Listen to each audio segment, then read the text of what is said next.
The broadcast is now starting. All attendees are in listen-only mode.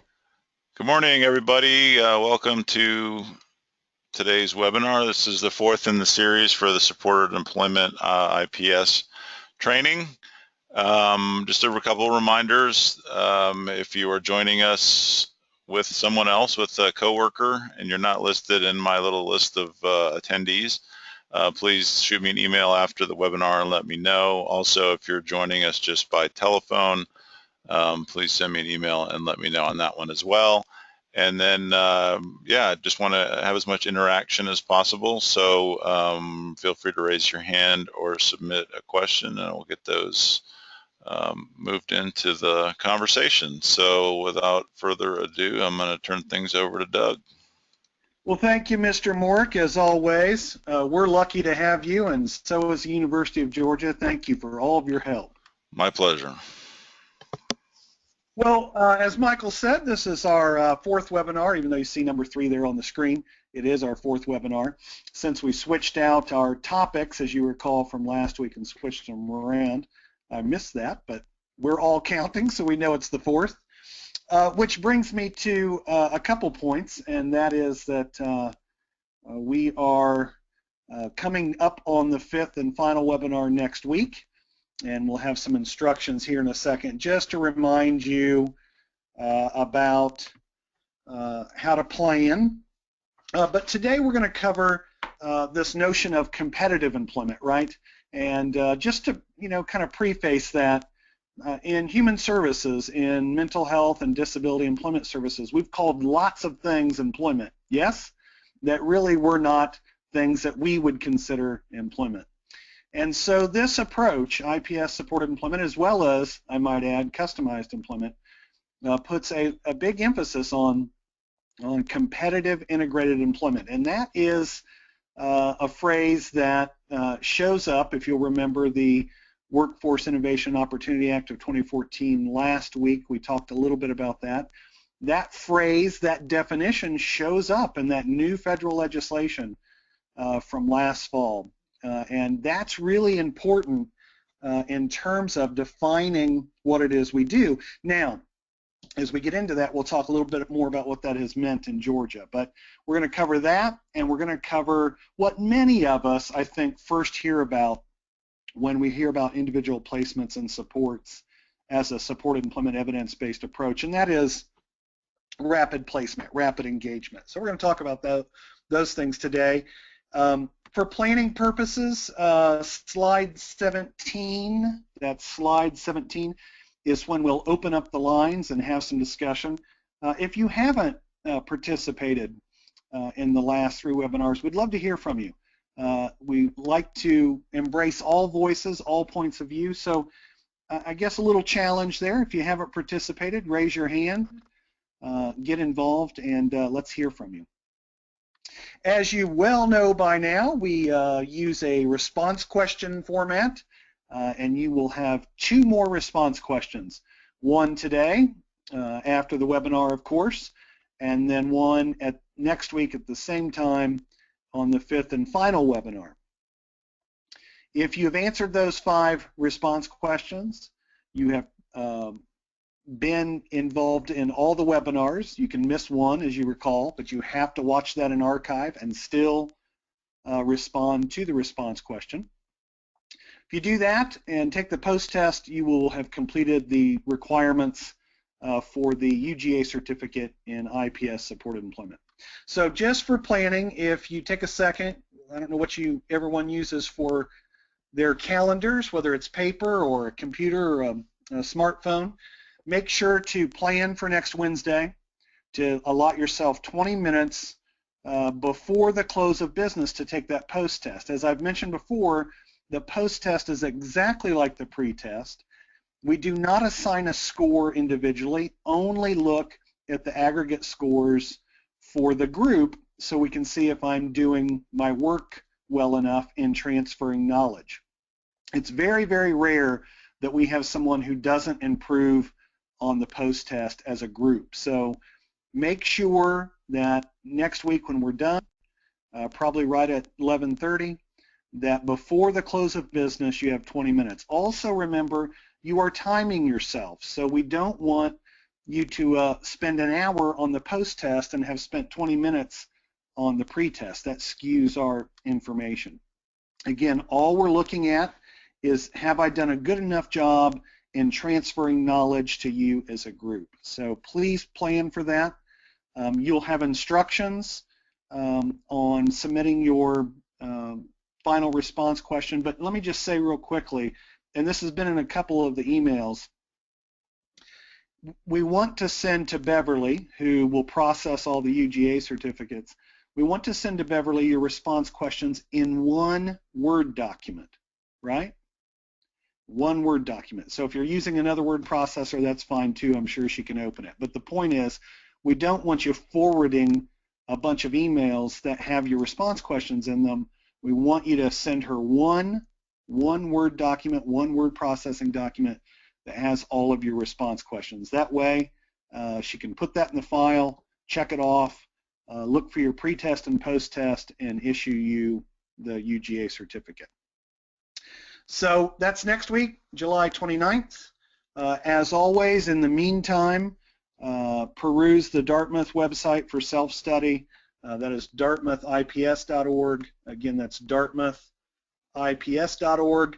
And spend a little time there, bookmark it, use it. It's a great resource, as I've mentioned before. I use it, I know, on a weekly basis for reference materials, for just kind of shaping some of the work that we do here in Georgia. So it's a great resource, and you have all access to it if you desire. Okay, my friends. Well, this is my favorite part, as you know, of the webinars, and that's hearing from the folks that are participating. We have some great ones again today. We're going to hear from Kevin Mills, Riley Cerrone, Dennis Wade, sorry Denise Wade, Aisha Watson Hawkins as well. So I apologize if I've stumbled over anyone's name this morning. But as you recall, we spent time, right, really thinking about job seeker preferences, the ideal conditions of employment, which includes, right, preferences includes this idea of how somebody with a severe and persistent mental illness makes disclosure decisions. And we talked a great deal about how fluid preferences are, right? And that's the case for all of us. We also kind of reviewed within IPS the tools that we use, mainly and namely the career profile. But that is a document, as we spent some time learning about. It is a document that obviously documents the process, the experience of getting to know a job seeker well enough that you can then move forward in job development and employer engagement and begin the process of finding that ideal place of employment with all the conditions hopefully met, but if not all of them, at least enough of them to provide a platform for success. So let us start with these. The response question number 3 was, when assessing a specific job seeker's interests and preferences, what process is the most useful?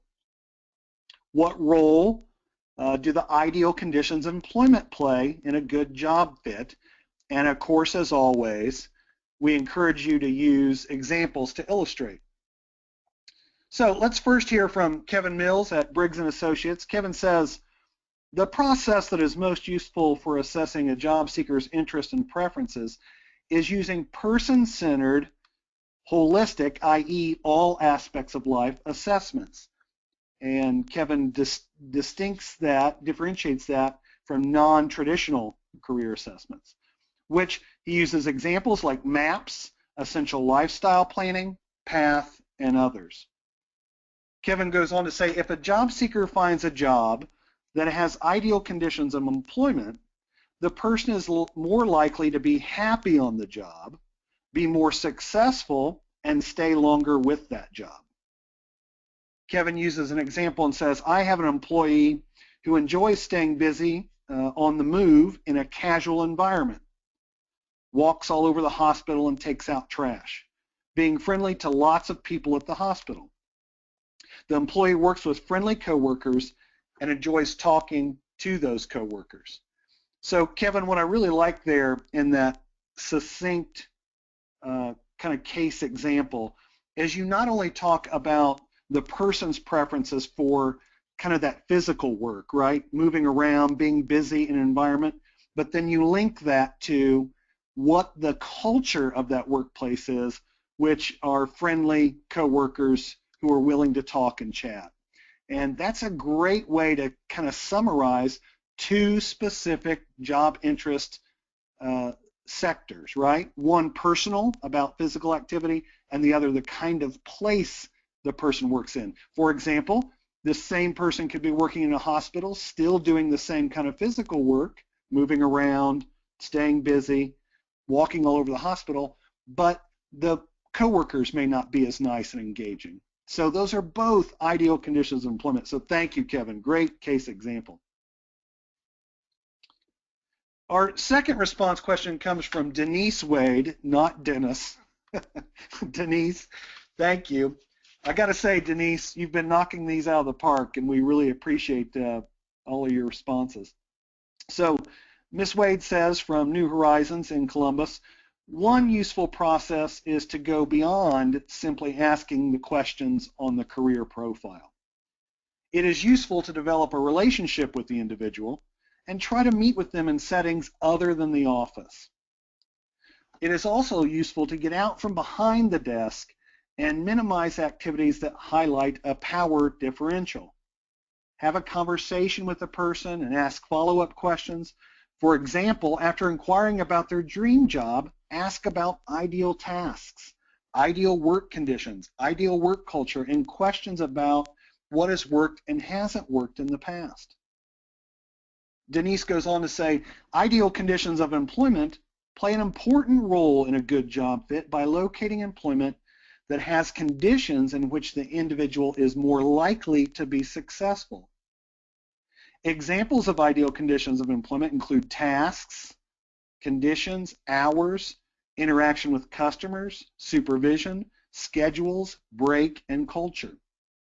It is helpful if an individual is closely matched with work conditions that they value and that set them up for success. Denise concludes by saying, I think it would be helpful to keep in mind that career is a continuous process that requires frequent reevaluation and renewal. And Denise is quoting there the 21st Century Workplace from the webinar.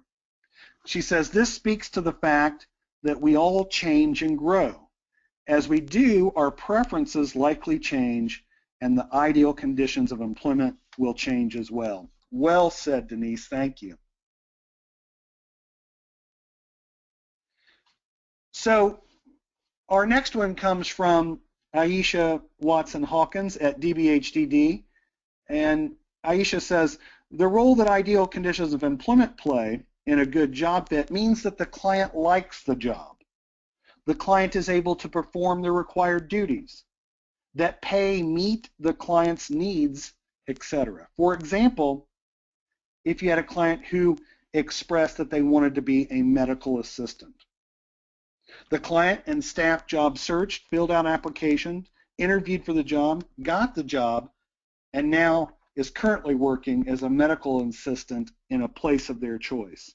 This would be a good fit, says Aisha, because it would be meeting the preferences of the client. Even after the client is working on the job successfully, there should be some natural supports put in place to lead the client to success. Thank you, Aisha. Great point. The final one comes from Morgan Sumner at Briggs & Associates. And Morgan says, hold on, I'm reading it from my phone. Morgan says, IPS supported employment is, I started on the wrong one. Sorry, Morgan. Let me try it again. When assessing a job seeker's interests and preference in a job, the process that is most useful to me is starting out with asking questions of likes and dislikes. Many times people will tell you they are interested in a certain area, And then when they are put into an environment that includes that hobby or their like, they discover they don't want to work in that environment. That is why after I ask the likes and dislikes of a job seeker, I try to take them to that type of an employer or employer like that one that are speaking about and letting them get a good feel for the working environment. Whether that is us taking a tour of the facility or just walking around a retail store, I try to let them get a feel for what type of environment they could potentially be working in. Ideal conditions of employment play a huge role in a good job fit. Many times, the job might be a right fit, but if the working conditions and environment aren't right, then the entire job can fall apart. Making sure there are natural supports in a working environment can be the key to getting a job and keeping a job. Thank you, Aisha, Denise, Riley, and Kevin. Did I get Riley's? I don't think I got Riley's. Well, we'll get Riley's next time. But these are all great reflections on that idea of preferences. And I think as Morgan mentioned there in the last piece, if we only pay attention to one preference, right, job duties, maybe pay and hours, but we don't pay attention to that cultural fit, right, then I think we can really risk not making a good job match. But we should keep in mind as well that even when that is the case, that is not a failure. Sometimes, as we saw from the 21st century workplace, we do have to experiment. Yes, we have the responsibility to make the best fit we can, but if that does not work, then we learn more about the person's preferences, their ideal working conditions, and so on. Okay, thank you all so very, very much for your responses and for your participation. So I mentioned that we were going to briefly discuss this principle of competitive integrated employment in the IPS supported employment approach. And for many people, particularly those of you who may not have worked in human services and disability employment services for a long time, this can sometimes seem strange. And what I mean by that is that we have to define what a job is. And that's because in human services, we've allowed anything to have the name of a job, whether it's sub-minimum wage, segregated employment, very substandard employment, employment that perhaps is only with people with the same disability label. All these things on that side of the equation we have called employment. So the reason we spend time on this notion that we're talking about a real job with real pay in the community is because currently, yes, there are still lots of employment configurations that IPS does not embrace. And so we're going to talk about that today. Now, 3.5 years ago, when we were first implementing IPS supported employment, some of the IPS supported employment providers were engaged in some of this types of employment that would not be considered legitimate employment in IPS. There is, however, a bigger issue other than IPS to think about when it comes to mental health and disability and employment, and that is what's going on around us. That's why we took a little time last week, again, to talk about WIOA, Workforce Innovation and Opportunity Act of 2014, that contains this very standardized definition of integrated competitive employment. So, why is it important, right? Well, we want people to have a leg up out of poverty, to be able to have some resources that benefit their mental health, their physical health, to be in a socially valued role, meaning that it's work that we put a good value on, right? So to do that, we have to look at setting, right? We just heard from several people in the response question how important setting is in a community job, right? If the setting is segregated, or sometimes we call it congregate, where everybody's together because they supposedly have something in common, that's not the kind of setting we're talking about. Pay is important, obviously, to all of us, and in IPS supported employment, we focus on minimum wage or above. This opportunity for inclusion inclusion with other coworkers, right? The opportunity for benefits, and this is a broad benefits issue, not just leave time or vacation or partial health care or full health care opportunities, but benefits of inclusion, benefits of being with real coworkers. And that contributes to our overall well-being. If you've ever had a job you didn't like or that was boring, and most of us have, you know that that can have a significant impact on your mental health and your physical health. One of the cornerstones and differences between what sometimes is referred to as segregated disability employment and a job in the community is freedom. Freedom to stay at a job, to decide your tasks, to have those, at least some of those ideal conditions of employment met, right? In congregate segregate settings, there isn't freedom to move about, make choices, those kinds of things.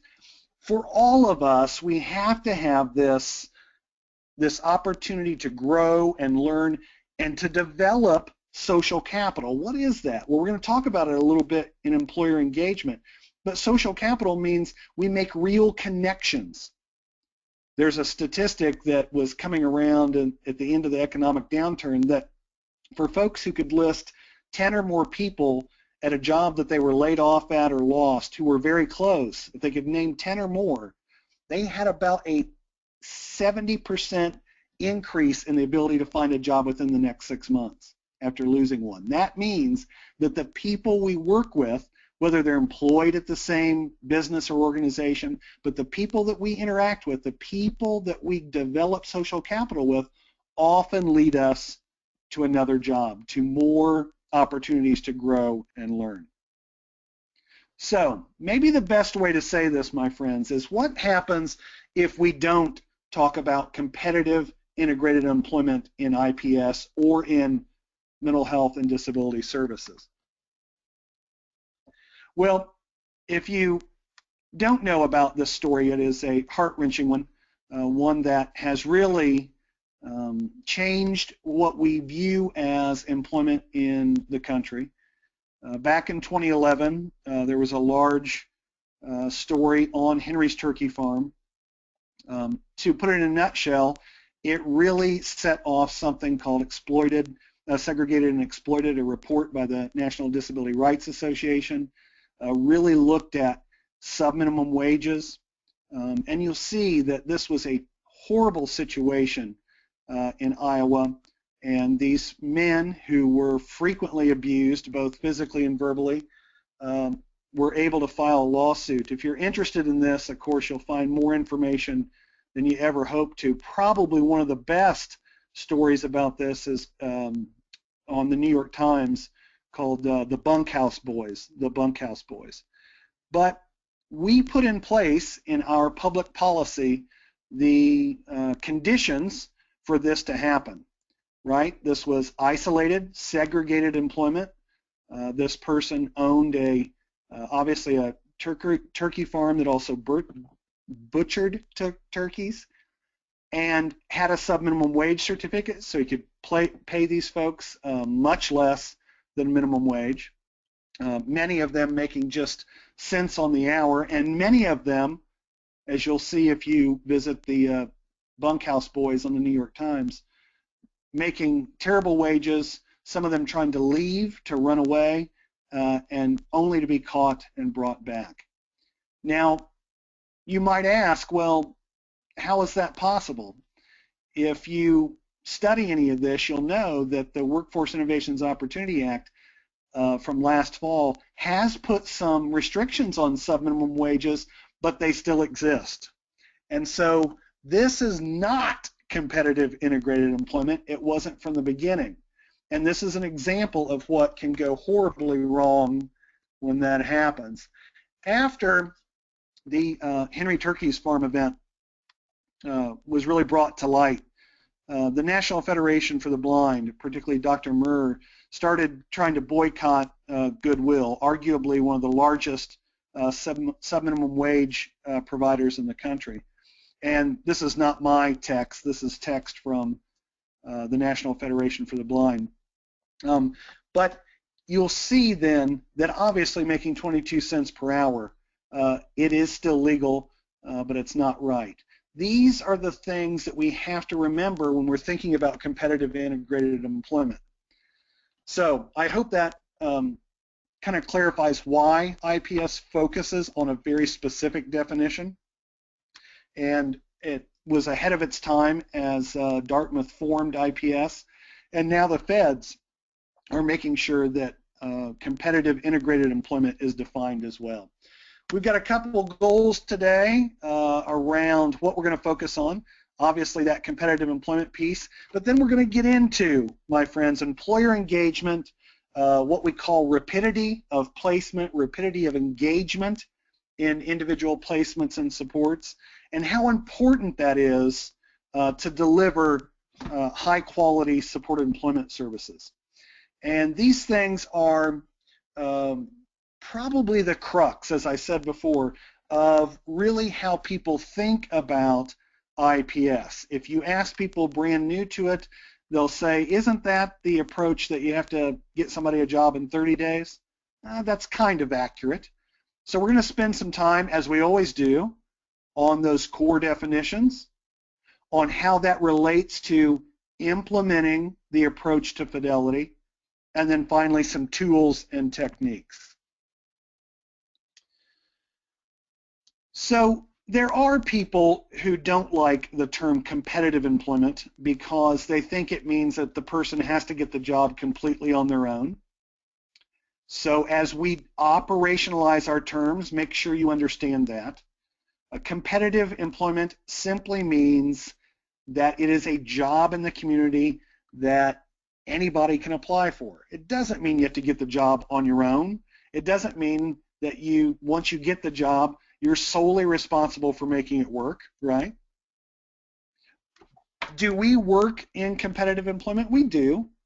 But if you think about all the supports and resources that each of us have to maintain our employment, I think you'll realize that none of us work competitively. In other words, none of us are doing it on our own.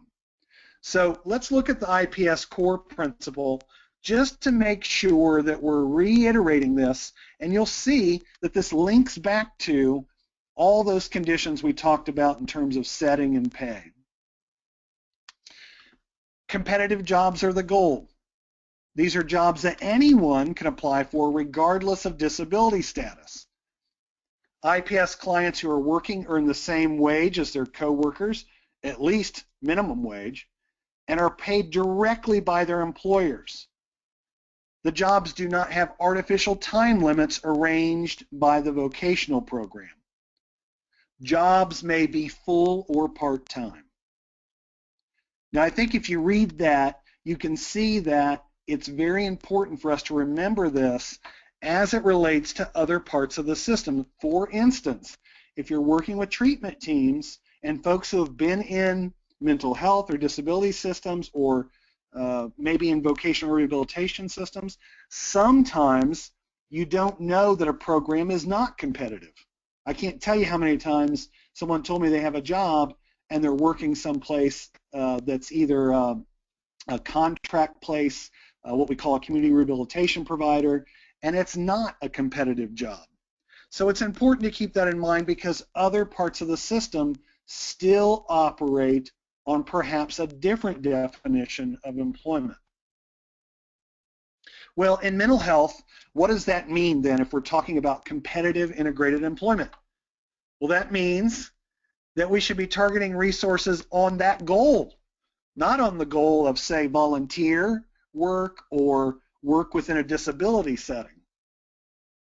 We want to also talk about the benefits of work, right? The benefits of real work in a real job. We don't want to spend those time and resources on really lengthy assessments. We've talked about this in the Zero Exclusion webinar. In competitive employment, we're looking at, as we discussed last week, ideal conditions of employment, and that's our assessment. Our assessment is basically getting to know the person well enough that we can engage an employer and get involved in rapid engagement as well. And that has to be person-centered, right? It has to quickly build on someone's motivation to work. That's the sole indicator for us to get busy, is when we get referred someone, we want to build on that momentum and that motivation. And that requires a systemic focus on that as well. So for anyone entering mental health services or vocational rehabilitation services, we've got to focus on what we call integrated competitive employment, a job that we all would consider a job, right? And our resources should be directed at meeting that goal. Now, the second bullet, people somehow kind of get angry about every once in a while. And it's okay. We are not saying that volunteer work is bad. Not at all. But remember, we are funded to do IPS-supported employment, which means that we're not focusing on volunteer work. If someone else from the treatment team, the residential program, natural supports, family or friends want to help that person volunteer someplace, that's fine. That does not exclude us from focusing on paid integrated competitive employment. Where volunteer stuff gets odd in our mental health disability systems is when we say the person must volunteer first and we'll see how they do before we refer them to supported employment. That is not zero exclusion. It also is shown not to be an indicator of how someone will do on a job. But volunteer work, like apple pie and other things in America, has a very positive kind of patriotic feel to it. And that's great. Many of us volunteer, but it's not a prerequisite to a full competitive integrated job, and it's not an indicator of how someone will do on that job. And as career specialists and employment specialists, we won't focus on that in IPS. So volunteer work isn't the goal. We know that from the definition. Subminimum wage isn't part of that definition. Number 3 is something that often I have to kind of discuss and define. And let me do that real quick. Transitional employment is most associated with something in mental health called the clubhouse model. That's the clubhouse model. There are several states that have invested pretty heavily in the clubhouse approach. Georgia is not one of those. But the clubhouse is a different approach that uses transitional employment. Transitional employment is when I go out and say to an employer, and I'll use a real concrete example, I say to the Pizza Hut manager, hey, we would love to fill your dishwashing job. You pay the program, and we'll make sure that somebody's there, and they'll be rotated out transitionally, every 6-8 weeks, 6 months. And that was believed to ready, in quotes, ready people with mental illness for jobs. However, when tested against IPS, it produces less competitive employment. Fortunately, here in Georgia, we don't have a lot of transitional employment, but that's the reason in that IPS definition, there's a clause that says the vocational program does not put artificial time limits on the job. That's what transitional employment is. Doug. Michael. Hi, Kevin Mills had his hand raised, and he did type in a question, but I'm going to see if I can hear his voice. Kevin. Yes. Hey, Kevin, how are you? Did you want to read your question or repeat your question for Doug?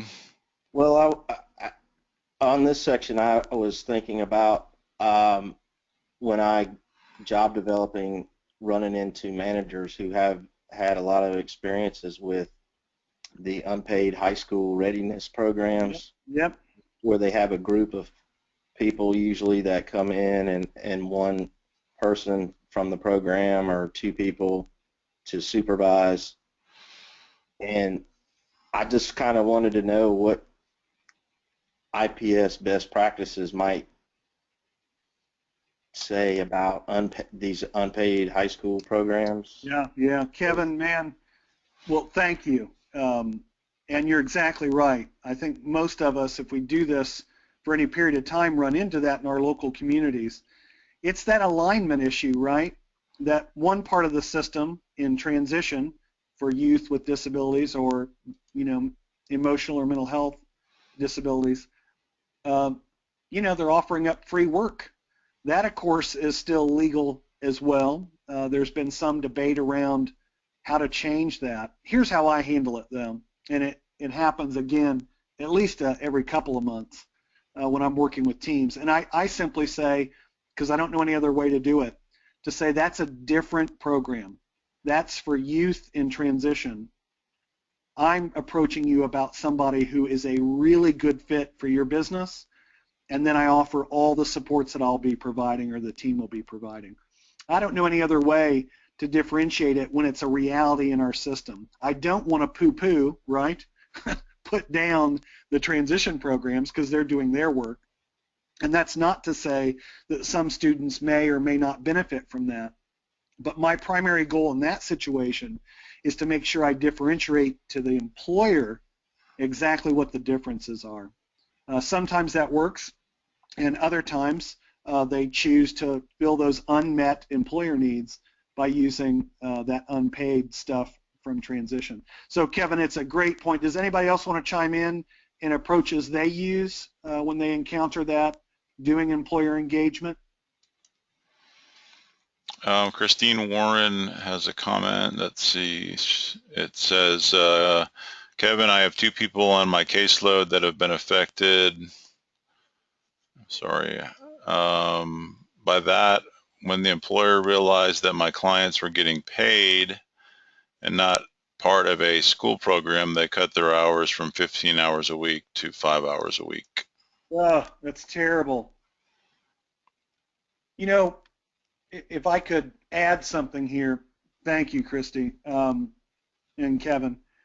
This is why it's so important to engage in a community of practice. So I'm so glad you brought this up. This is one of those issues that as a group, which we can't do today, but as a group, as professionals in the same area in Georgia, we need to be having discussions about. We need to be doing that at conferences that we attend. There should be sessions on this kind of stuff. We should be talking about best practices. The example that I used when I'm involved in employer engagement is just one, right? And while I've been doing it 25 years, I know I can learn from other people. So I guess what I'd like to say here on this one is, as a group in this webinar, let's commit to trying to bring some attention to this, either in the October GAPC conference, which is the APSE chapter here, or opportunities for us to discuss this at other venues as well, other conferences. It's important because I can tell you in other states, the communities of practice are meeting regularly to address these kinds of issues, to talk about, okay, we have different approaches here. How do we make this make sense to the employer community? And it is important to Christy's case example that it has a direct impact on folks. I know one way not to address it, and that is for us to, become agitated or irritated with the school programs, but to better partner and figure out how we can be sending at least some similar messages and differentiating between what is really a very different program.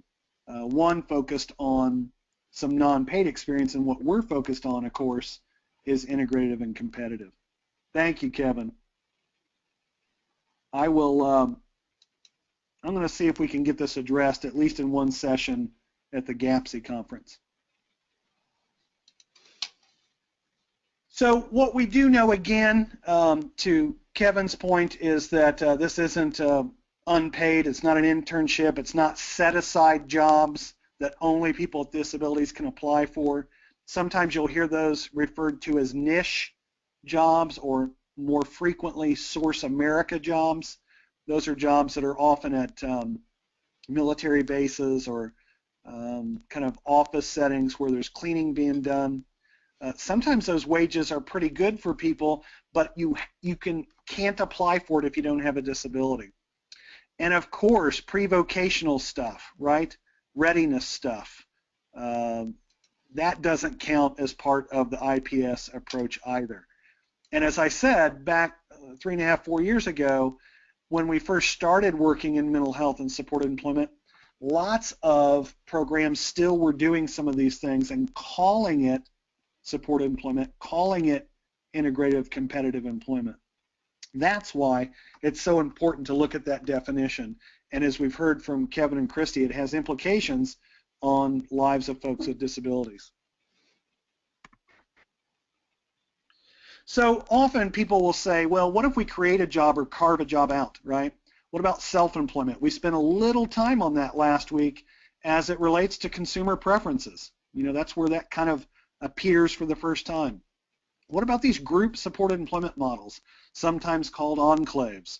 Staffing company jobs, yes, right? Manpower, any of the others. I mentioned the niche contracts.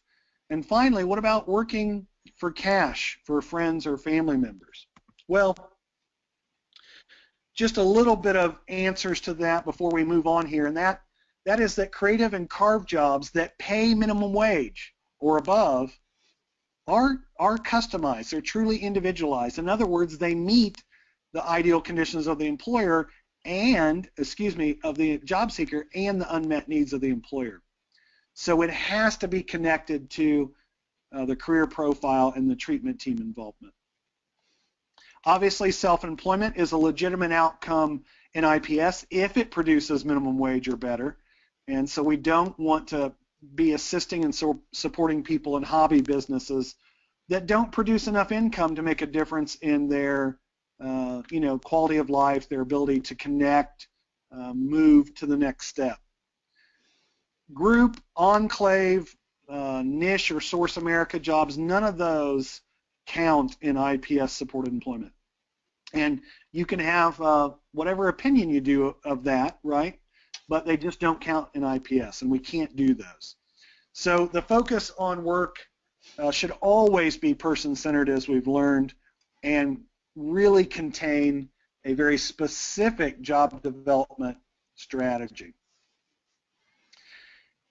I'm going to be very brief on this slide about what counts, but if you're working in an organization, mental health, community mental health organization or otherwise, that's doing different types of employment like we've talked about, it is important to communicate the difference between what you're doing, say, in another disability area, in another program, and what you're doing in IPS. Now, I would urge you to adopt the integrative competitive employment principle and not do any of those other things. But there are realities currently in the system. So you have to decide what you'll count, what you consider meeting this principle. I think we've made that very, very clear. And then if you're doing general supported employment, right, you may have a contract solely with VR that you're doing employment or placement services in, and you have to arrive at what you'll count there as well.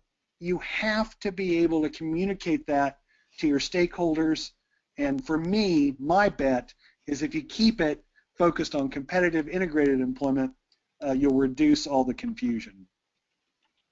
Okay, I believe we're at slide 17, my friends, and Kevin and Christy have started us off a little bit here, so I have about 10:45. We have another half hour or so. So let's hear from you, right? And what we want to focus on, I have a few slides here, but what I want you to focus on in this discussion is what approaches, what tools do you find help you keep focused on competitive employment, right? What helps you make sure that the agency understands what you're doing in IPS? Or if it's not your own agency, agencies that you must partner with, that you must work with in order to provide IPS. How do you make sure they understand what competitive employment is? What if a treatment team says, you know, I think we better try volunteer jobs first? How do you advocate for a real job instead, right? How do you do that? And you can talk about any of these. How do you handle jobs that consist of a very few hours a week? For some people, that's a specific ideal conditions of employment. How do you handle those things that fall outside of what we've been talking about, right? How do you engage the team around if somebody just wants to work for sometimes what we say money under the table, or just to work with family and friends. So any of those you can answer. If you have an example of the treatment team wanting to try some readiness stuff first, how did you help? How did you advocate for that to be different? So let's hear from you. Any comments either on that or any of the other parts we've covered today? We'd love to hear from you.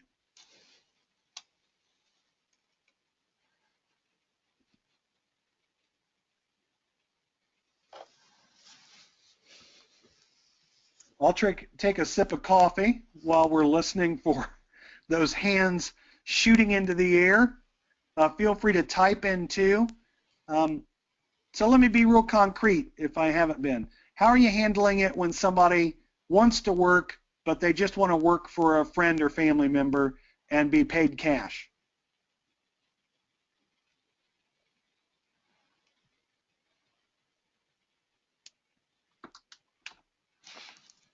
Denise Wade has her hand up. Let's see if we can get Denise.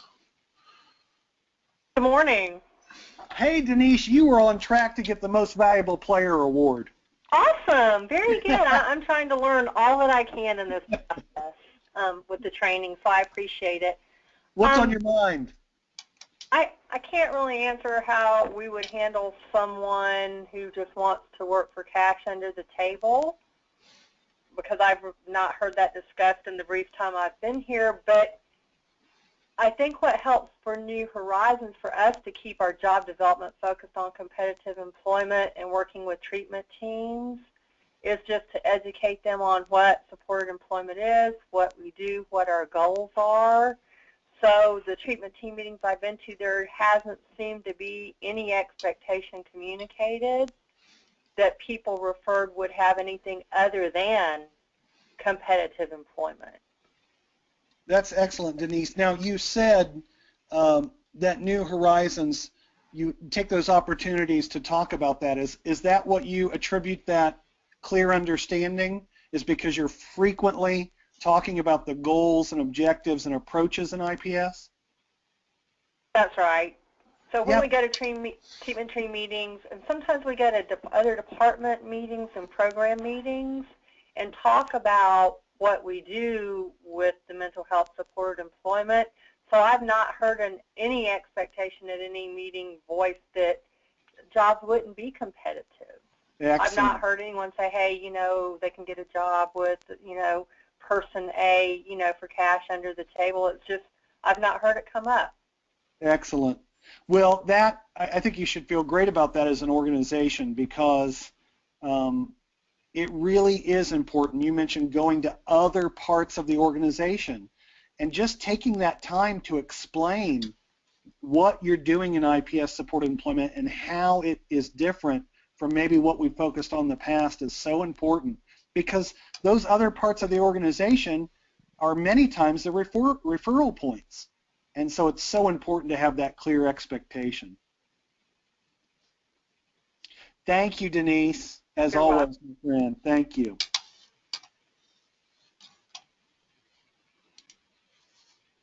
So in my 25-year career, I've had multiple opportunities to have the pay under the table discussion. And just want to be clear about that.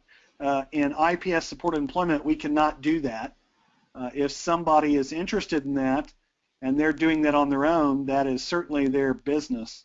But for us, we are both federally and state funded to provide an evidence-based service, and we do not want people getting a service that, particularly if they receive SSI or SSDI, that is not accurately being reported. That can put people in awful situations in terms of payback. It also is very hard to sustain. Now, don't get me wrong. Many of us, when we're first working, have benefited from that kind of, maybe not pay under the table, but you get paid, right, in cash. And if somebody's doing that, again, that is a consideration for them, but we cannot support that and engage that in our IPS supported employment work. So you want to make sure that if that is the case at any point, that you reiterate that issue and get the person rapidly engaged in additional wage or self-employment that is documented and reported. Well, if you are thinking about how to make this more clear within an agency or an organization, if you have some miscommunication about what that means, if you have treatment teams that are still recommending that someone try a volunteer job first, it's really important to share the core principle of competitive integrated employment. Sometimes our other stakeholders are confused about what we do in IPS, so just make sure that you have that core principle.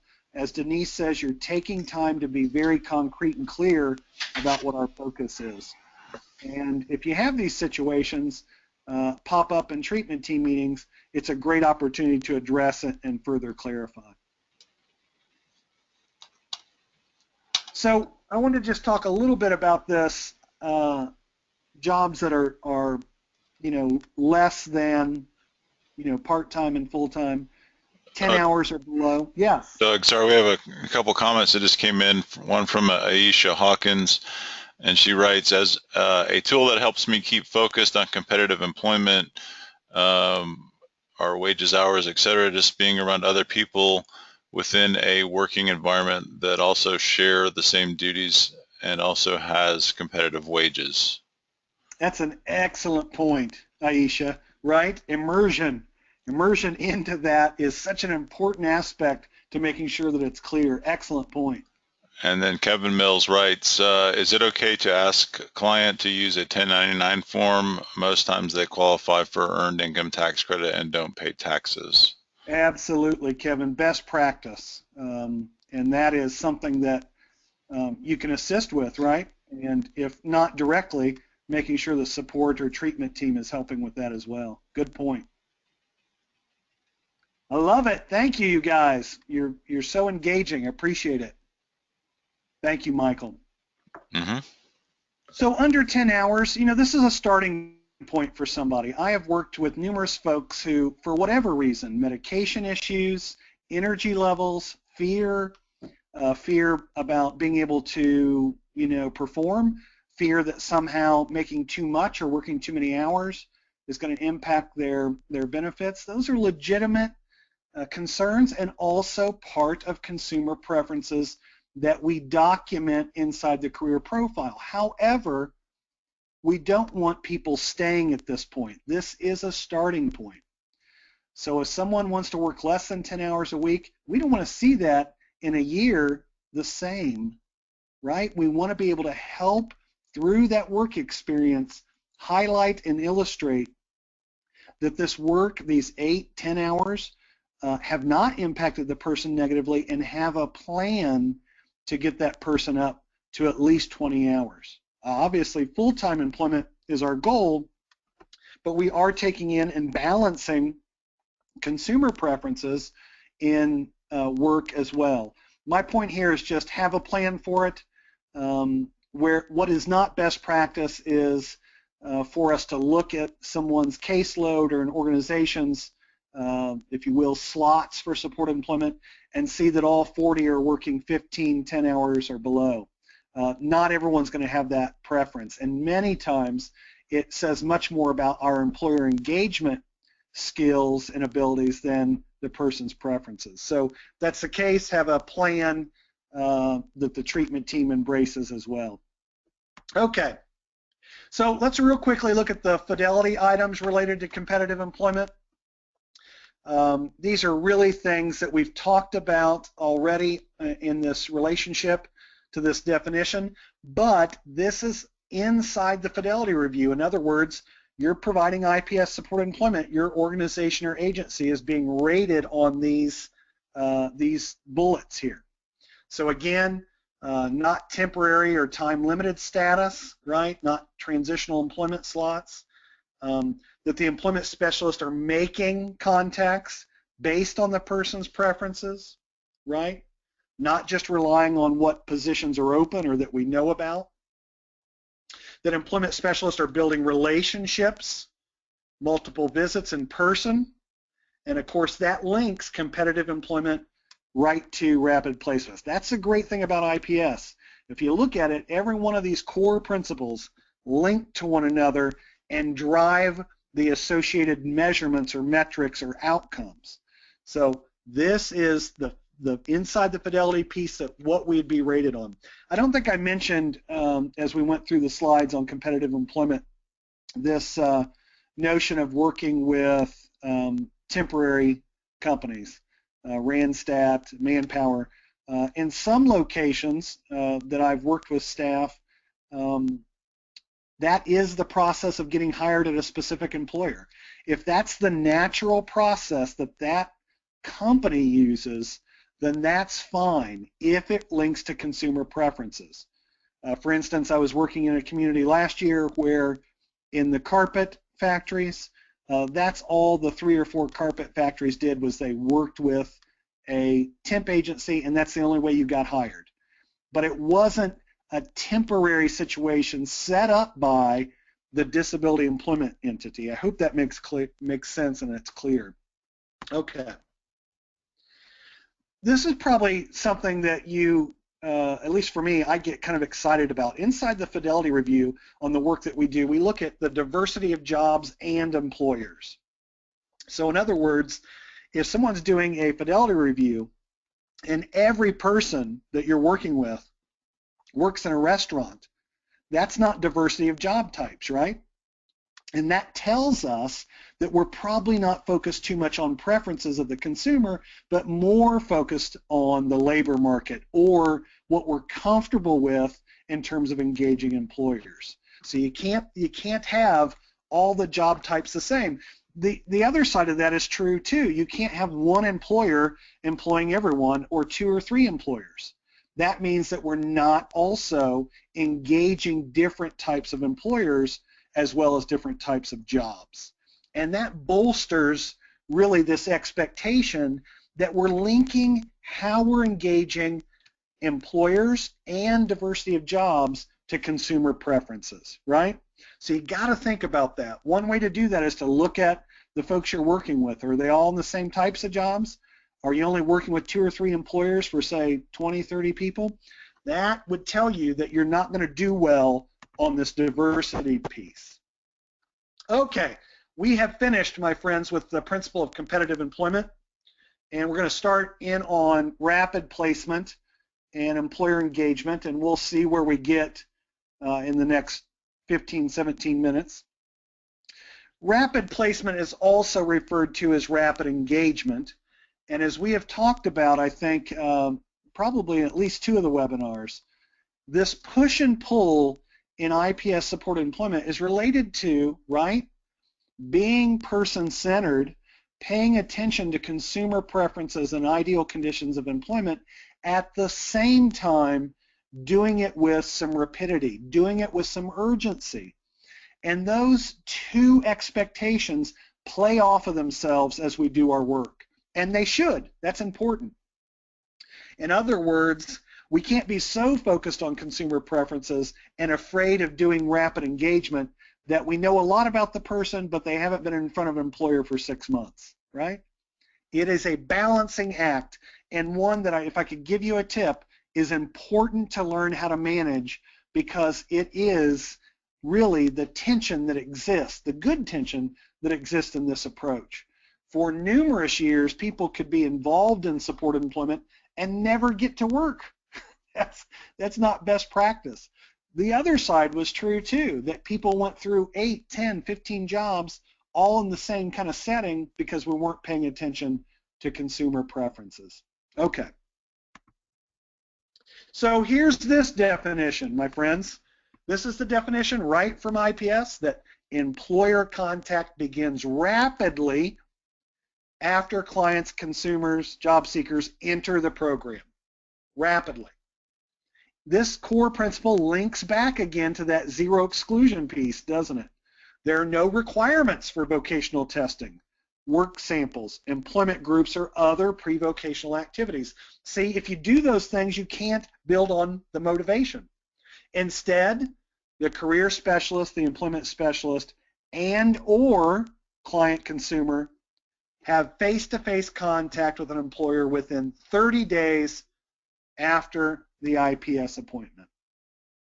Now, obviously, we've got a number here, so that means we have a metric, a measurement, something that's already been operationalized for us.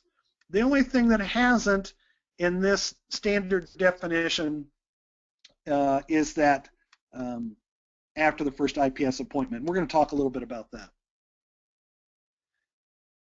There are things, however, in terms of rapidity that can slow down this process, this expectation of that 30 days, right? And these are systemic things to consider. And if you're getting referrals that have some of these issues, it's going to impact your performance outcome measurements as it relates to this core principle. So if you're getting a lot of referrals where the folks just don't have personal identification items, right? It's happened a lot, I know, in my work. Either they've been misplaced, the group home has them under lock and key, they're kept in another another town, right? Lots of strange things that I've encountered in this. Sometimes people aren't aware of what they need. They lost them. Folks who have experienced chronic homelessness often have lost those documents a long time ago. My point here is that this is a systemic issue to consider, to be looking at the kind of referrals you're getting, and if you are encountering any of this, to make sure that other parts of the system are assisting in getting that stuff in order as they're making referrals. Obviously, transportation will always probably be an issue for us until we have self-driving cars, I understand.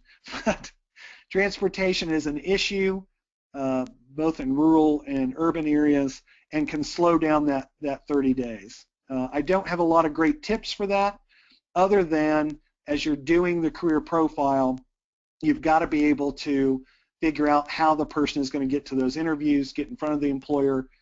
If they're doing it and you're supporting them, you've got to be able to work that out. Low levels of support, either through the treatment team or a residential situation or family members, can really slow this down. And where you see this happen is you might meet with somebody, have that first IPS appointment, begin getting to know them, set up another appointment where you're spending time with someone in the community, still completing that career profile, and then all of a sudden the person drops off the radar. And that could be low levels of support, could be a lack of understanding, fragmentation on the residential provider side. It could be obviously a fear of the person going to work because they receive a check monthly. The point being that these things have to be planned for, not just at the point of referral, because if you wait for that, then you're going to go past your 30 days, right? And when we lose that 30-day momentum for someone, particularly if someone already has some of these fears, we end up seeing people dropping off and coming back maybe 6 months later, 9 months later, or not coming back at all. So if I could give you any piece of advice, look at the referrals you get. If some of this stuff is popping up, think about it more systemically rather than only on the individual side. So you've got to count this. You should know, your average, right? If you look at the folks you're working with, is it taking you 80 days to get somebody in front of an employer? Is it taking 10, 5? Are you so good that you're getting them in front of an employer within a couple days? So this 30 days after the IPS appointment, what that means in our system, right, is that somebody is approved for supported employment, right? They're authorized for supported employment. And then we get into this idea of employer engagement, which you'll see that each career specialist, employment specialist makes at least 6 employer contacts a week. We have to operationalize that as well.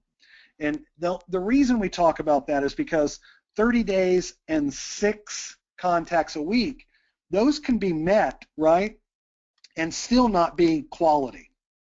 Any evidence-based approach can only lay out expectations and measurements and goals related to outcomes. We have to make sure the quality of that work, right, is up to par. So that brings us into this issue of making contacts, these 6 contacts a week. So for all of us, that means 24 contacts a month with employers. Now, I hear it all the time, well, there are not even 24 employers in our city or our town or our county. And of course that, I can always prove that's not true, right? We're probably going to the big box stores. But just like anything else, making these contacts, moving, yes, from the career profile to rapidly engaging someone to then starting job development and employer engagement, that interaction happens along a continuum of just how we interact with one another, along connectedness, trust. I love the word reciprocity, the old you scratch my back, I'll scratch yours. But this is that social capital piece, and we all do that. Even in this webinar series, we are more comfortable with one another in this process on this 4th webinar than we were on the first one. We are more connected, we trust one another in the process a little more. In other words, we know what to expect. So it's important to view how we engage employers through that lens of social capital. Repeated contact makes us more comfortable, right? You know when you've been around someone or in an environment what to expect, and so does that person. So we have to think, how are we getting to know community businesses? It has to be reciprocal in nature. People have to feel like this relationship around an employer and an IPS supported employment provider, employment specialist is going somewhere, that it's not just one-sided. If you've ever had anyone sell Amway or been involved in any other pyramid scheme, you know pressure is a killer of creativity and connectedness. When we feel pressure as adults, we won't connect. That's just the way we are. Social capital and connectedness and trust and reciprocity is really exhibited through active listening. And while some of that can be silly in terms of repeating things back to people, it is true. You know when someone's actively listening to you. You're not doing all the talking. You're listening, understanding, showing that you have the skills and abilities to understand the employer's needs. And then finally, these shared goals. This is social connectedness, right? Repeated contact, reciprocal, doesn't focus on pressure. We listen, and then finally, we have some shared goals, whether that's helping grow the business, helping connect to the community more, fulfill a mission, vision, and values of an organization or a company. These are the things that develop that social connectedness. So I often, and you may have a different way of doing this, but I often think about job development versus employer and development or engagement. So job development might mean I see a position that's posted, advertised, circulated, and I'm going to advocate to the hiring manager, the business owner, HR rep about a person I'm working with. That means I'm responding to something that has been posted, that has been circulated. That's different, right, than getting to know an employer that has not posted anything, that has not communicated in some way that they have a need. And sometimes that happens through employer tours. Sometimes that just happens with group interactions like a chamber or civic organization. You could meet, yes, those 6 contacts a week by dropping off information, but is that a quality contact? That's the question. Is dropping off my card from XYZ organization a good technique? Is it a starting point? Right? And then there's that more one-on-one focused on developing a long-term relationship. And I would argue with you that you should have a balance of these, that your efforts in connecting with community employers should look diverse, just like the diversity of job types and the diversity of employers. So these may seem like some obvious tips for rapid placement, but I think we forget about them. Obviously, if you're spending more time inside human services than face-to-face with businesses, you're going to miss out on doing this in a rapid way, engaging the employer. So spend more time face-to-face with businesses, right? Many times when I work with people, and I was just doing this 2 weeks ago on the East Coast with a program, the employer contacts, when I looked at the logs, were so superficial, and the core reason for that was people weren't planning what their next week looked like. They were arriving Monday at their desk and saying, I know I've got to get 6 contacts this week. Well, that's not a great proactive way to engage employers. You have to be thinking about that 2-3 weeks ahead of time, right? Because if not, all you're going to do is try to meet that number. So you got to find a way to track those employer contacts, and most of us are using employer contact logs. You've got to find a way to improve that in performance and look at that, share that information with stakeholders. One program here in Georgia partnered with their local VR office and said, let's do more job development, more employer engagement together. And they tracked what they were doing together. And that was really born out of that there was only one employment specialist at the program. And I say this all the time, if you're alone, team up with somebody so that you can debrief. When I do this work on site with folks here in Georgia and other states, it's a great tool for people to hear me doing it and engaging employer, and then not have that pressure on them, and we return at the end of the day and we debrief and say what worked and what didn't. It's a great tool. If you're not involved with civic committees, that's a great place to develop social capital. Many times I am in situations where I'm not from the state or the community that I'm working in, and I have to develop connections pretty quickly. A lot of places like that are the Lions Club, the Rotary Club. If you don't know about the Civitan, that's a great organization as well. These civic committees are a great place to develop social capital. We don't just do that at the chamber. You've got to schedule or it gets pushed to the back burner. That's a tip I give everybody. Schedule it. It also makes you do it.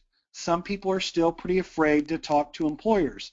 Remember, disability, mental health is natural. We're not the only folks that employers know who are working with folks with disabilities or mental illnesses. Many, many times, as you've probably found out yourself, that's in someone's family. We're not the only ones. Track your employer contacts, look at them, redefine what contact means so you're deepening your connection. Are you going to count just dropping off a card or a brochure as a contact? One great tool is to look at, okay, I dropped off my card at this business in March. Have I made follow-up contacts? Where did the relationship go from there? Being very purposeful about looking at this important aspect of employer engagement is directly connected with rapid placement. Okay. So I think we're going to stop here, guys, since we're right at 11:15, and we'll pick up on these employer engagement tools that I really learned, I guess about 10 years ago now, that are really helpful for me. And I review these all the time, both with the teams I'm working with and then when I'm doing employer engagement on site. So I have right at 11:15. We will pick up here next week, which is our 5th and final webinar, and you'll be getting materials today for the response question. So any other comments, questions, feedback, Michael? I'll be posting archival material this afternoon. All right, and if you have a coworker who was not able to attend today, make sure that you urge them to watch the archived webinar. And as you know, you can miss one live webinar, still receive their certificate, but you must respond to the response question, which leads me to say, look for today's response question shortly after we're done here. Thank you, Michael. Thank you, everyone. Have a great rest of the week.